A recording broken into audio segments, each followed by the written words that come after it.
Do you feel it? This sensation that something is subtly wrong? Not a noisy chaos, but a quiet noise in the soul? A kind of glitch in the tapestry of reality you thought you knew. It's as if the very air we breathe is ... different. Denser, perhaps? Less ... real?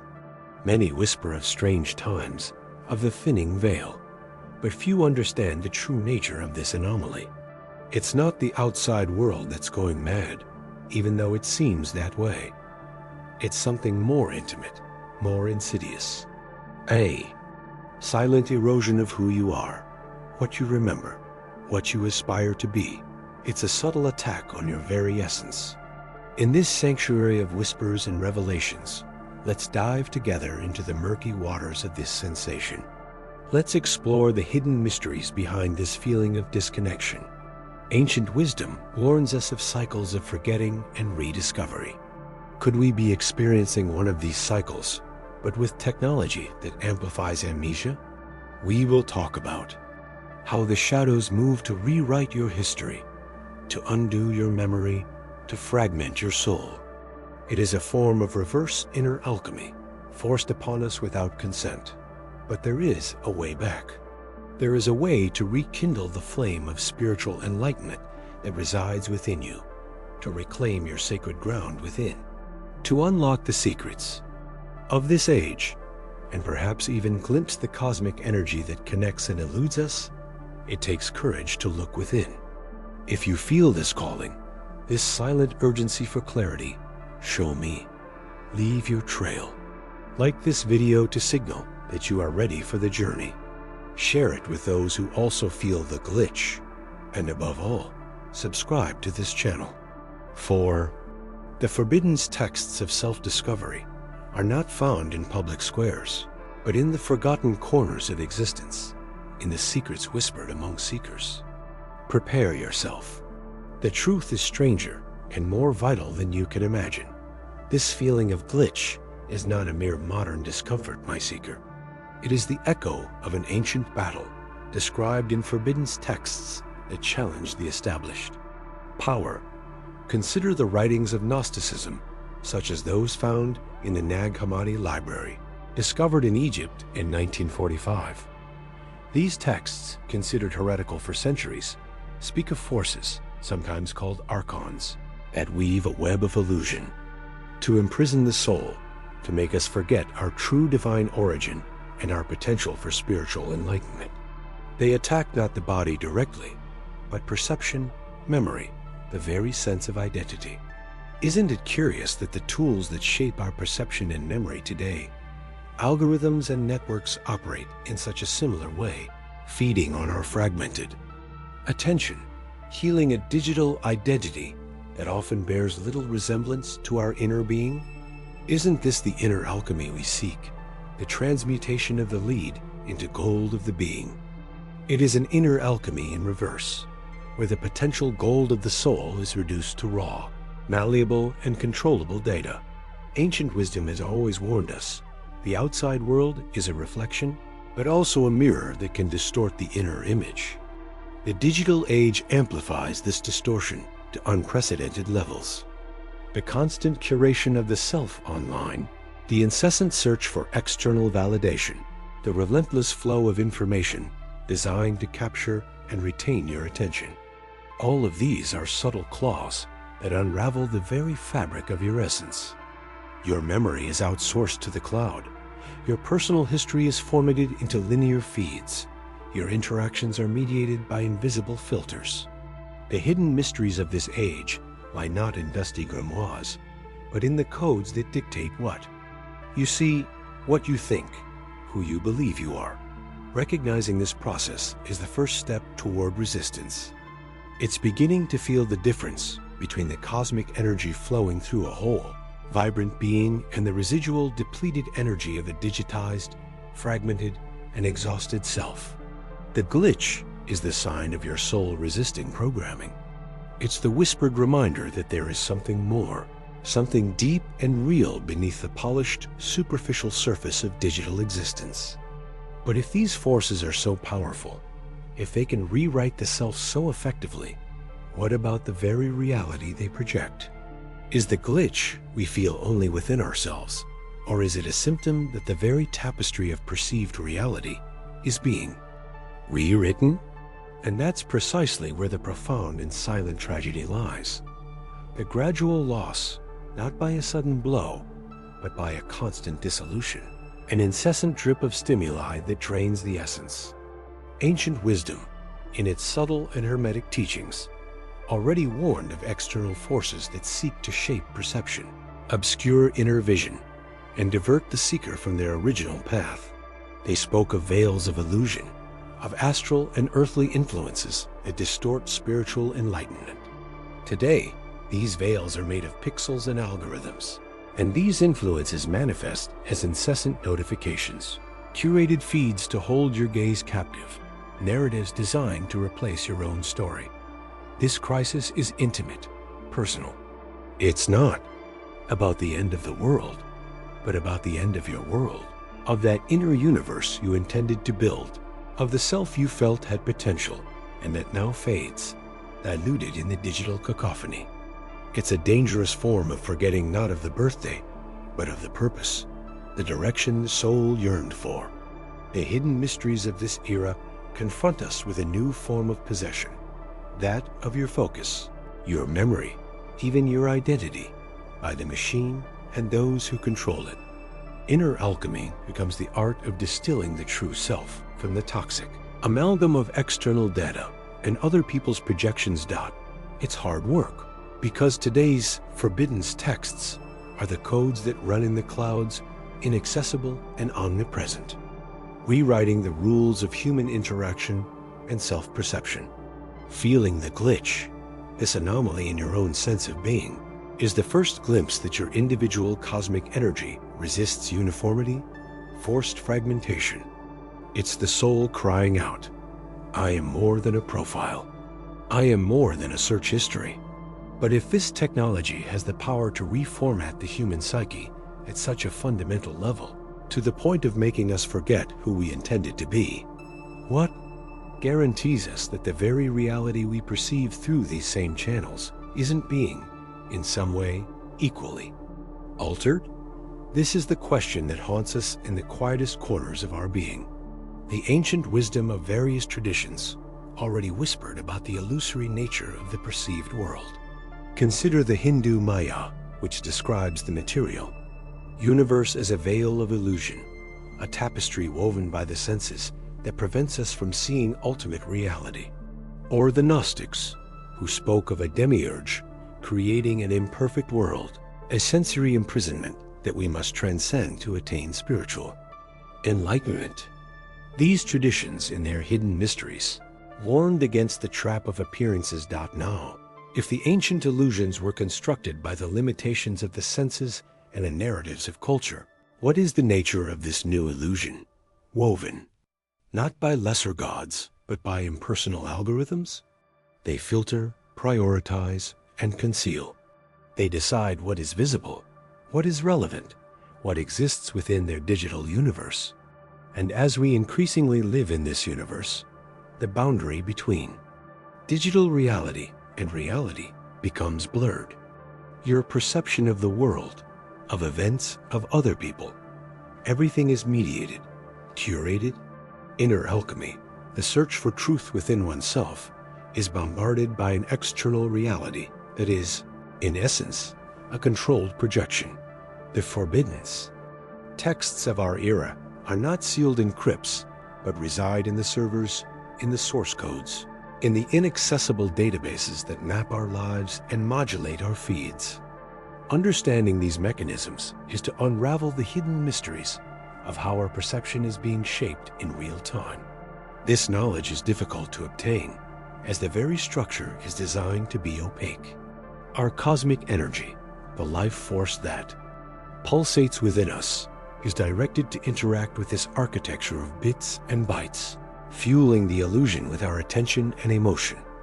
What we see, hear, and feel online is not a passive reflection, but an active construction. This affects not only individual perception, but the very notion of a shared reality. If each of us inhabits a unique algorithmic bubble, seeing a different set of suits and narratives, what remains of common ground? What happens when the architecture of our collective perception begins to diverge, driven by invisible logics? Are we, perhaps, on the verge of not only losing our identity, but of inhabiting fundamentally distinct realities? This invisible architecture not only shows you what might interest you, but based on the ancient wisdom of prediction and control, refined over billions of interactions, it anticipates it. It not only anticipates your desires, but instigates them, shapes them, and channels them. This makes it predictable. And what is predictable can be managed. It can be programmed. Consider the ancient traditions that spoke of the importance of self-mastery, of will as a creative force. Inner alchemy was the transmutation of the lead of the lower self into the gold of the higher self, a process of self-knowledge and self-determination. The algorithm, however, operates in the opposite direction. It seeks not transmutation, but stagnation in patterns of behavior that serve its own ends. It aims for reactive comfort, profitable predictability. It maps your emotional triggers with disturbing precision, using this cosmic energy that you radiate in every interaction to adjust your lenses of perception. The hidden mysteries here reside in the deliberate opacity of this process. There is no clear map to navigate this matrix of data and suggestions. Today's forbidden texts are proprietary algorithms, the massive user data that, combined, form a distorted yet powerfully influential mirror of who we are and what we should think and feel. This filtering is not neutral. It amplifies certain voices and silences others, orchestrating a digital symphony that dictates the rhythm and melody of our online and increasingly offline experience. The quest for spiritual enlightenment, for seeing beyond illusions, becomes a Herculean challenge when the illusion itself is personalized, dynamic, and constantly adjusted to keep you entangled. Your personal agency, your ability to freely choose what to explore, learn, or be, is subtly eroded by constant curation. You are not just an observer. You are the object of observation, and this observation feeds back into the system that shapes you. The question that arises, then, is profound. If our reality is increasingly an algorithmic construct, anticipating and directing our reactions, and even thoughts, where does the spark of genuine consciousness reside? Can we truly aspire to spiritual enlightenment when the very architecture of our perception seems designed to keep us in a state of predictable reactivity? Or is there a deeper level of cosmic energy, a will that resides beyond the reach of algorithms? Where does the self begin and end in a world where we are continually and invisibly reprogrammed? This constant reprogramming, this subtle orchestration of our attention and emotions, comes at an immense cost. Ancient wisdom has always known that truth and depth do not reside on the turbulent surface. They demand stillness, sustained focus, the ability to dive deep. But what we see today is unprecedented cognitive erosion. Our minds, constantly jumping from one stimulus to another, become like shallow waters, incapable of retaining or nurturing genuine knowledge. The depth of contemplation, essential to unraveling the hidden mysteries, becomes a declining skill. This information overload, this incessant curation that delivers pre-digested fragments of reality, not only shapes what we think, but how we think. The ability to connect complex ideas, to perform the inner alchemy that transforms raw experience into ancient wisdom, is impaired when the mind is in a perpetual state of reactivity, addicted to the dopamine rush of rapid novelty. The feeling of being disconnected or of loss of meaning is not just existential fatigue. It is a direct symptom of this corrosion. The self feels superficialized, disconnected from that vaster cosmic energy that pulsates beyond the screens. Forbidden texts of ages past or manuscripts that challenged the orthodoxy of the ruling establishment. Today, the true forbidden texts may be unfiltered silence, unmediated experience, or knowledge that is actively suppressed or drowned in the deluge of irrelevance. The quest for spiritual enlightenment, which at its core is a process of profound self-discovery and connection with the whole, becomes nearly impossible when the very tool of perception, your mind, is compromised, trained to distraction and superficiality. We lose patience with the slow, organic process of understanding. We seek spiritual enlightenment as we seek a viral video or a notification, a quick flash of clarity rather than the slow forging of inner alchemy. Cosmic energy, the tapestry of meaning that binds all things together, does not reveal itself to fragmented minds. It demands the full presence, the focused attention that ancient wisdom has always cultivated. The question then becomes, how do we reclaim the sovereignty of our own minds? How can we recalibrate our inner being to tune into the frequency of cosmic energy and unlock the hidden mysteries when the noise of the digital matrix is deafening? Is there a way to hack this reactive inner alchemy, to go beyond the imposed superficiality? Perhaps the answer lies not in fighting the tide, but in finding the hidden portals, the shortcuts that ancestral wisdom has hidden in plain sight, precisely for times like these. Portals that lead us to a reality not constructed by algorithms, but by deeper, more universal principles.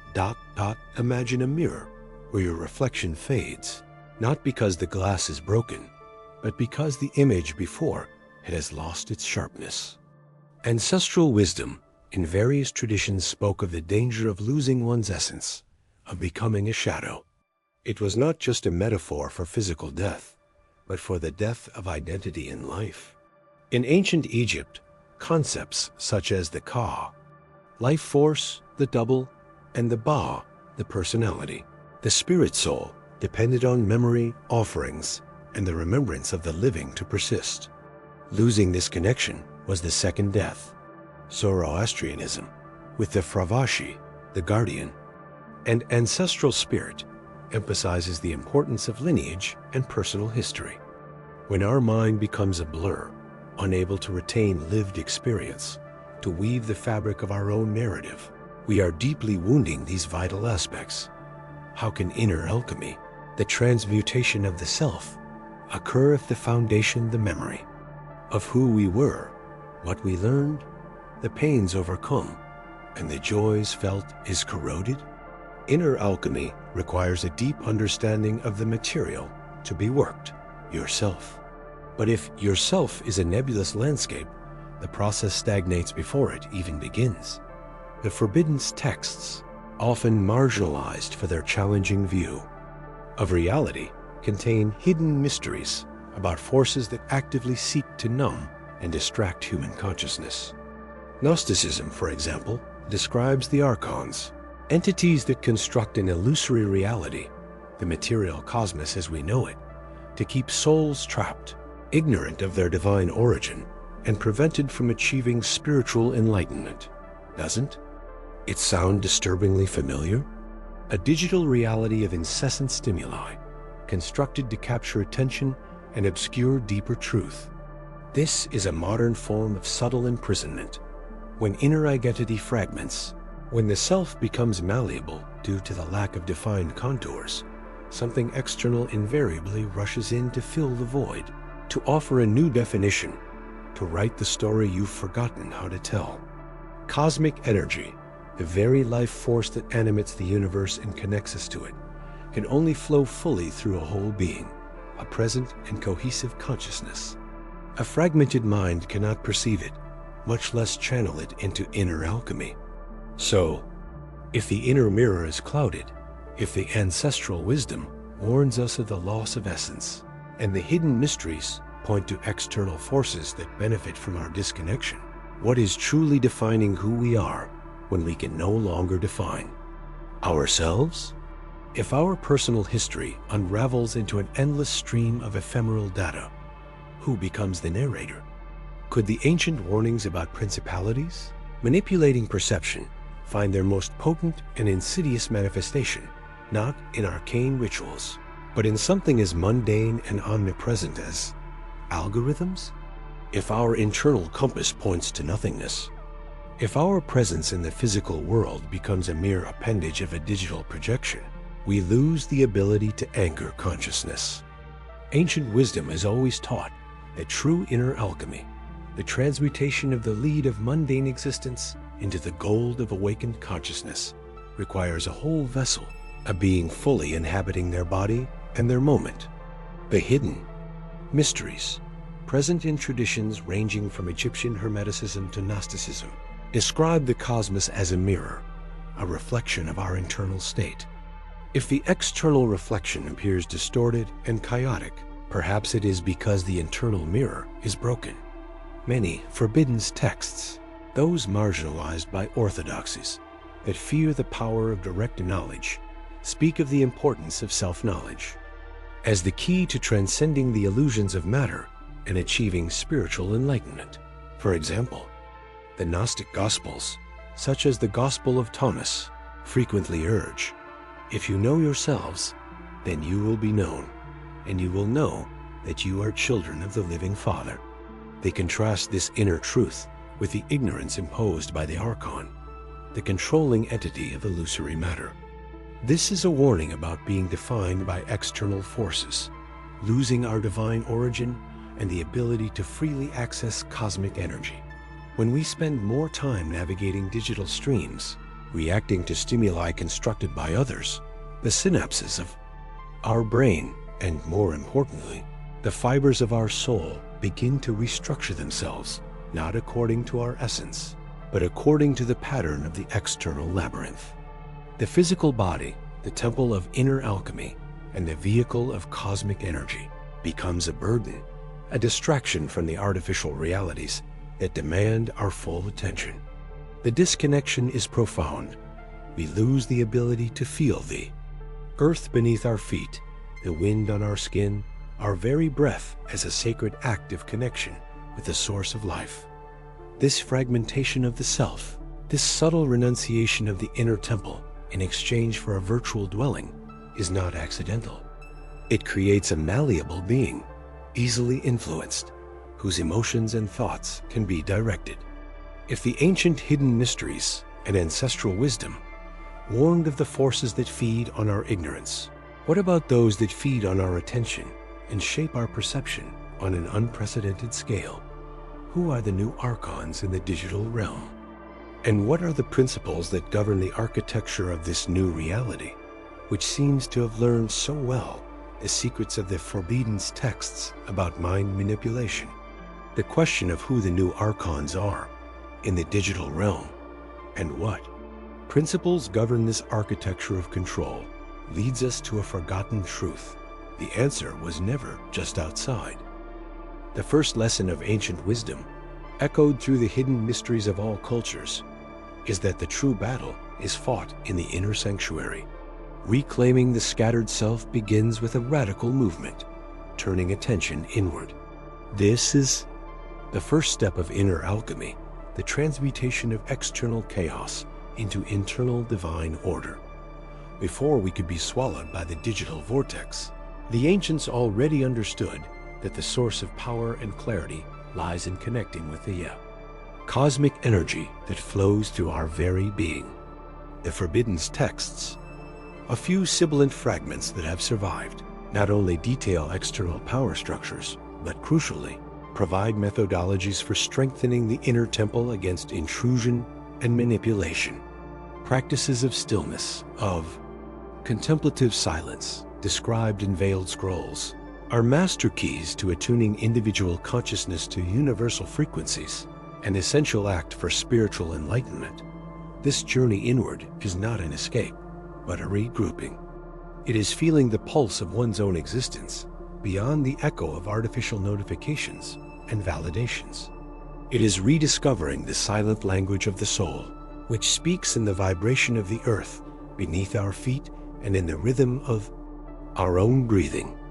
Ancient wisdom taught that the macrocosm reveals itself in the microcosm. If external reality has become a broken and manipulated mirror, healing and awakening begin by polishing the inner mirror, restoring our own divine image. But here arises the enigma. How can we maintain this inner clarity when the very architecture of the external world is built to destabilize this center? When the flows of information and interaction are shaped by forces that seem to have read and applied the darkest secrets of the forbidden texts on the manipulation of perception? How can we navigate a reality whose foundations are increasingly defined by algorithms calculated to capture, direct, and reconfigure our attention and identity? The path out of the digital labyrinth paradoxically begins within, but the external labyrinth still looms. How does this new digital framework work? And how do its mechanisms relate to the ancient secrets of control? This digital architecture, my children, is not merely incidental. It is a deliberate construction, perhaps the modern manifestation of arcane principles of control and diversion. The veil of digital Maya is woven with threads of data and algorithms. Each notification, each infinite scroll, each suggested content is a noose that binds attention, a subtle drain on cosmic energy that should be directed toward inner alchemy. Ancestral wisdom warned us about the dangers of dissipating vital energy, teaching that concentration is the key to passing through the portals of hidden mysteries. Spiritual enlightenment requires a constant and focused inner flame, not the ephemeral sparks of incessant distraction. Consider the ancient teachings about the wandering mind, the mental monkey. Ancient disciplines, meditation, contemplation, focused prayer were developed precisely to tame this dispersive nature, to gather cosmic energy and direct it toward the divine consciousness within. Now we live in an age where the external world, intentionally or not, seems designed to feed this mental monkey to the extreme, offering an inexhaustible stream of superficial stimuli that prevent us from diving into the depths of our being, from accessing our inner alchemy. It's like trying to find treasure at the bottom of a lake while the surface is constantly agitated by artificial storms. Creating digital space is not a luxury. It is an act of spiritual resistance. It is an essential step in reclaiming the sovereignty of attention, which is, in essence, the sovereignty of consciousness itself. Every moment of stillness, every hour spent away from the mesmerizing glow of screens, is a recovery of cosmic energy that can then be used for true inner work to unveil the hidden mysteries within oneself. The ancient masters knew that power lies in inwardness, in retreat, in the ability to become a point of stillness in the eye of the world's storm. The forbidden texts and their veiled passages on mind manipulation perhaps accurately describe the mechanisms we now see, operating on a global scale, tuning into the inherent weaknesses of the human mind to keep us captive on the surface. But if creating this space is vital, and if distraction is such a well-crafted trap, who are the architects of this digital prison? What principles, perhaps drawn from forgotten or deliberately hidden knowledge, guide the construction of these systems that shape our perception and even our identity? And who are these architects, after all? They're not just programmers in screenlit rooms. They are, in a sense, modern-day priests of a perverted ancient wisdom, manipulating the laws of attention and perception that were long the exclusive domain of magicians and mystics. Think of algorithms not as mere tools, but as entities with the ability to construct realities. They feed on data, yes, but what are these data if not fragments of our own cosmic energy, captured and reformatted? They read our expressed desires, our veiled fears, and weave with them the digital tapestry that presents itself to us as the world, as our identity. This ability to shape individual and collective reality echoes principles found in certain forbidden texts, those that discuss the creation of egregores, collective thought forms endowed with a life of their own, or the power of focused intention to manifest on the material plane. Algorithms, in their relentless optimization to capture and retain attention, are inadvertently or deliberately replicating mechanisms of psychic influence that were once closely guarded in the occult mysteries. They learn our patterns, predict our actions, and create digital pathways that lead us inexorably to where they know we will go, or where they want us to go. This creates filter bubbles, personalized worlds where information is curated not for spiritual enlightenment or the growth of inner alchemy, but to maximize engagement and therefore the consumption of our cosmic energy. We live in echoes of ourselves, surrounded by mirrors that reflect only what algorithms these new digital oracles determine we need to see. Diversity of thought diminishes, empathy atrophies, as we are no longer exposed to the genuine other, but only to an algorithmic projection of it.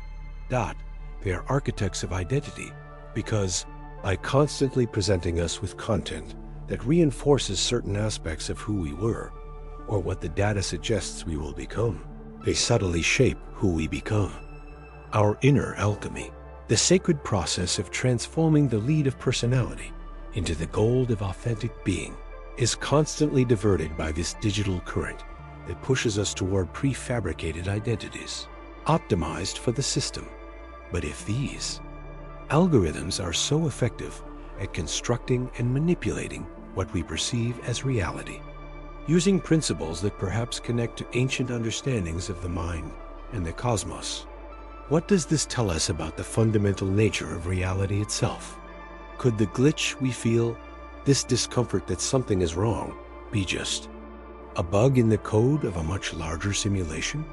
But if these algorithms are so effective at constructing and manipulating what we perceive as reality, using principles that perhaps connect to ancient understandings of the mind and the cosmos, what does this tell us about the fundamental nature of reality itself? Could the glitch we feel, this discomfort that something is wrong, be just a bug in the code of a much larger simulation? Consider the Gnostics.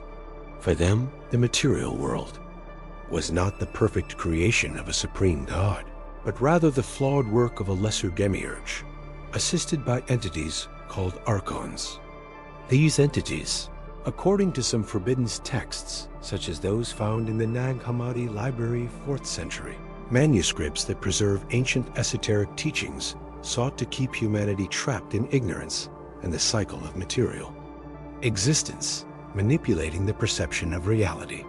They fed on human cosmic energy, suffering, and confusion.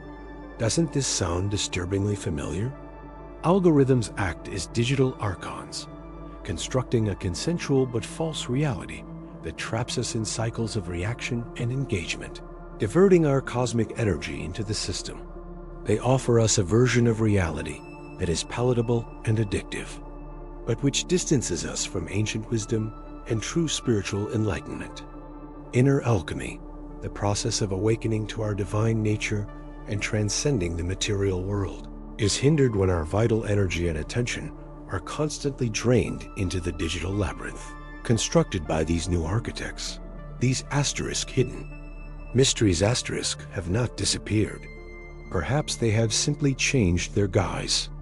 The struggle for perception and cosmic energy is ancient.